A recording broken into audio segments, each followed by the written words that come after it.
ولا تقف ما ليس لك به علم إن السمع والبصر والفؤاد كل أولئك كان عنه مسؤولا. Bismillahirrahmanirrahim. Ikhwani fidin arsyadakumullah.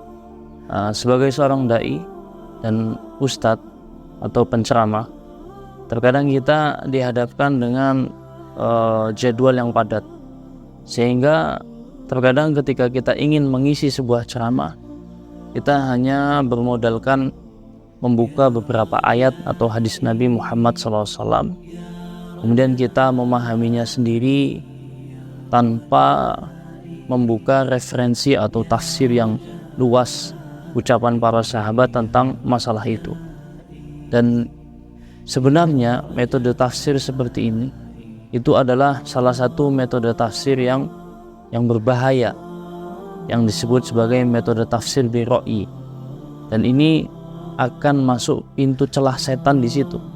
Kenapa? Karena seseorang itu ketika dia menafsirkan Al-Qur'an, kemudian dia menafsirkan Al-Quran itu hanya mengandalkan akalnya semata, hanya mengandalkan perenungannya semata, tanpa mempertimbangkan ucapan para sahabat dan Rasulullah SAW tentang masalah itu, maka sangat dikhawatirkan itu pemikirannya akan bercampur dengan pemikiran setan atau was-was setan. Karena kita tahu bahwa Allah Subhanahu wa taala berfirman dalam Al-Quran, A'udzubillahi minasyaitonirrajim, alladzi yuwaswisu fi sudurin nas, di mana jin atau setan itu dia memberi was-was kepada dada-dada manusia, sehingga pikiran kita itu juga dipengaruhi oleh setan, wahyu dan bisikan-bisikan setan.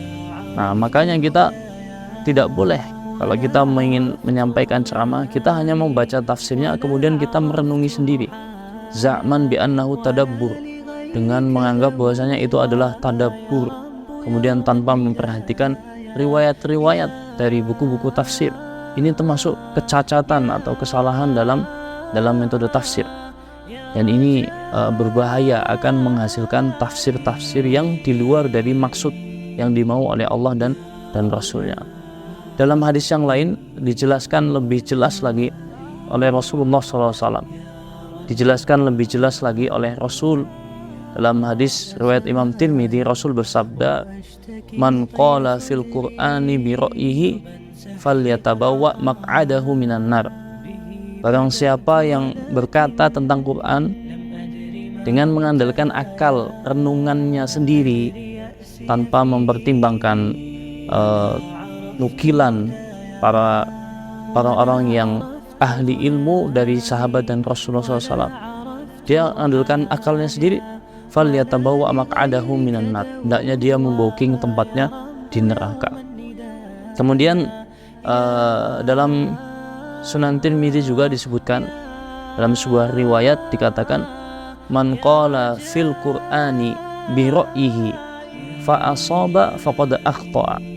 Sungguh orang apabila dia berbicara tentang Al-Qur'an dengan akalnya, walaupun dia benar tafsirannya, tapi dia telah salah dalam metode tafsirnya.